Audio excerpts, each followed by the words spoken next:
Already వచ్చి నాకు infection మళ్ళీ కొత్తగా ఇప్పుడు వస్తే వాళ్ళకి రాని వాళ్ళకి డిఫరెన్స్ ఎలా ఉంటుంది అయితే ఇట్ డిపెండ్స్ ఆన్ ఇన్ఫెక్షన్.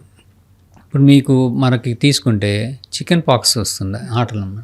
ఈ చికెన్ పాక్స్ ఒక్కసారి ఒకరికి ఇన్ఫెక్షన్ వస్తే 18 ఏళ్ళు మళ్ళీ రాదు. అంటే ఆ ఇమ్యూనిటీ అనేది బాడీలో మెమరీ అంటారు. ఆ ఇమ్యూనిటీ మనకి బాడీ దాదాపుగా 18 years ఉంచుకుంటుంది. In the same manner TB కూడా దాదాపుగా బీసీజీ వేసినాక మళ్ళీ వెయ్యం టీకా. అది ఏంటంటే దాదాపుగా 18 ఏళ్ళు 20 ఏళ్ళు అది ఇమ్యూనిటీ మన బాడీ మెయింటైన్ చేసుకుంటుంది. దాన్ని మెమరీ అంటారు. ఈ మెమరీ అనేది ఒక్కొక్క ఇన్ఫెక్షన్కి ఒక్కొక్క విధంగా ఉంటుంది. సో మోస్ట్లీ ఈ వైరల్ ఇన్ఫెక్షన్స్కి 1 year ఉంటుంది.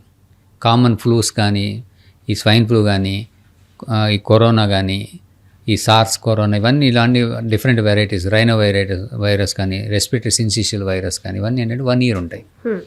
సో 1 yearలో కొంతమందికి 0 అయిపోతుంది, కొంతమందికి ఒక 10% 20% మిగిలి ఉంటుంది.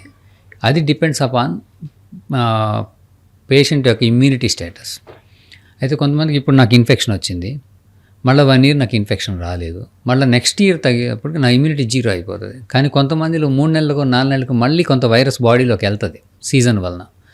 వాళ్ళకి మళ్ళీ ఇమ్యూనిటీ రీజనరేషన్ అయ్యి మళ్ళీ లెవెల్స్ మెయింటైన్ అవుతాయి. కొంతమందికి న్యూట్రిషనల్ వల్ల కానీ, ఆర్ జెనెటికల్గా కానీ, బాడీ నేచర్ వల్ల కానీ వాళ్ళ ఇమ్యూనిటీ తొందరగా వేన్ అయిపోతుంది.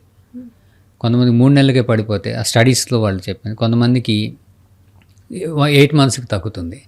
సో దాన్ని బట్టే మనకి first schedule, second schedule, dosage, booster డోసులు తీసుకోవాలని చాలా చేశారు. ఎందుకంటే చాలా మందిలో ఇమ్యూనిటీ టక్కున పడిపోతుందని, కొంతమందిలో బాగా మెయింటైన్ అవుతుంది.